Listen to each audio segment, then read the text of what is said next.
Yeah, thank you for the talk. We can see that you learn a lot from Warren Buffett and Charlie Munger, and it's not easy to build up the business acumen throughout the years. So my question is, if you're going to decide whether to invest in a company that is totally new to you, what will be the first features you will look at, or first a few?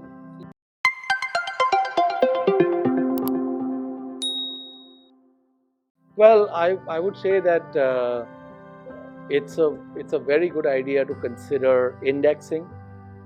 One of the things, one of the reasons I wanted to give this talk is that I think it's not easy to be a weekend investor, if you will. If you think about, like, for example, the work that they did on Coke, it's a lot of work. It's a lot of work to read 100 years of annual reports. So for the for large number of investors, index investing will do quite well for them, and there's nothing wrong with that. That's perfectly fine. Um, and and I think that it's a good idea to study a business for the sake of studying it. It's not a good idea to study the business just purely from the perspective of, do I want to invest in this or not? And one of the things that happens is that humans have a commitment bias.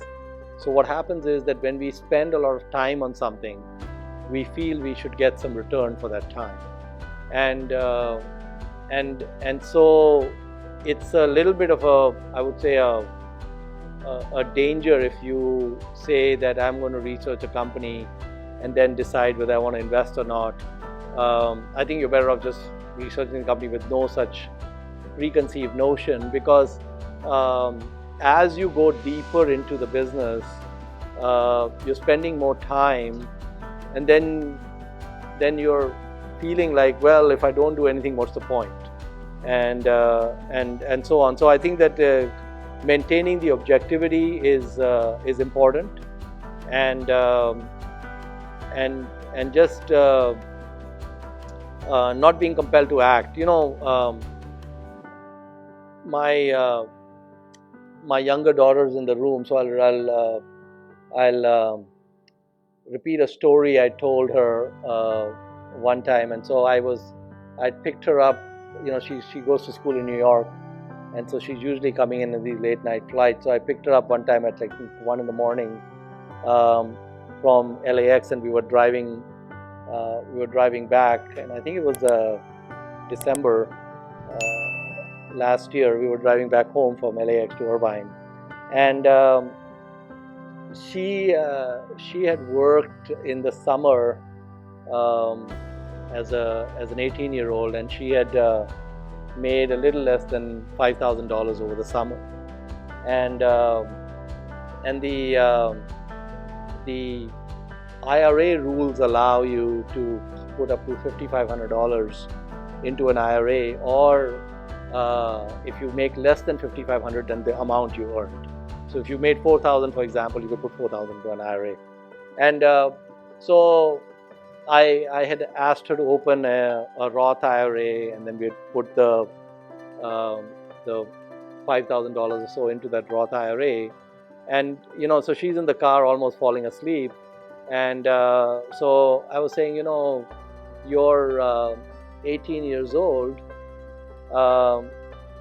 Let's fast forward to when you're 68 years old, which is 50 years from now, and let's say that we are that $5,000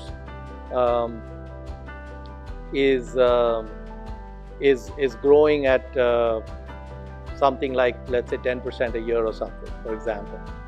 And so I said that, what would it be when you're 68 years old?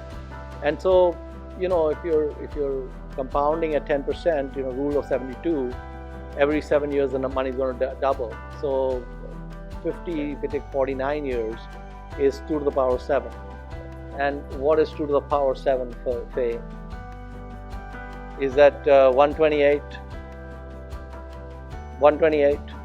So So you take the 5,000 and you're at about something like 700,000 or something, 650,000 or something at that rate.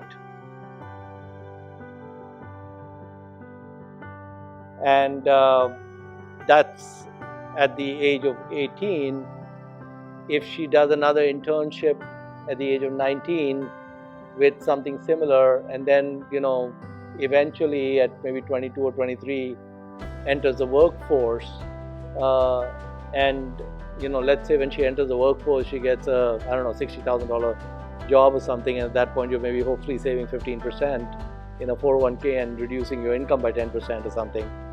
I mean, the key to getting wealthy is to spend less than you earn.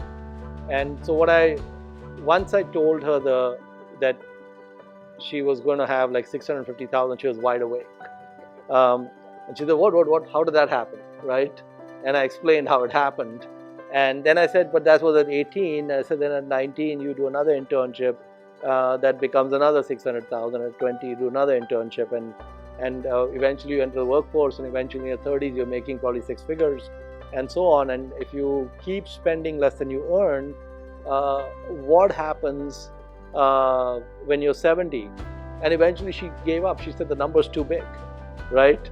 And so the thing is that that's with doing no stock picking, to your point, no reading,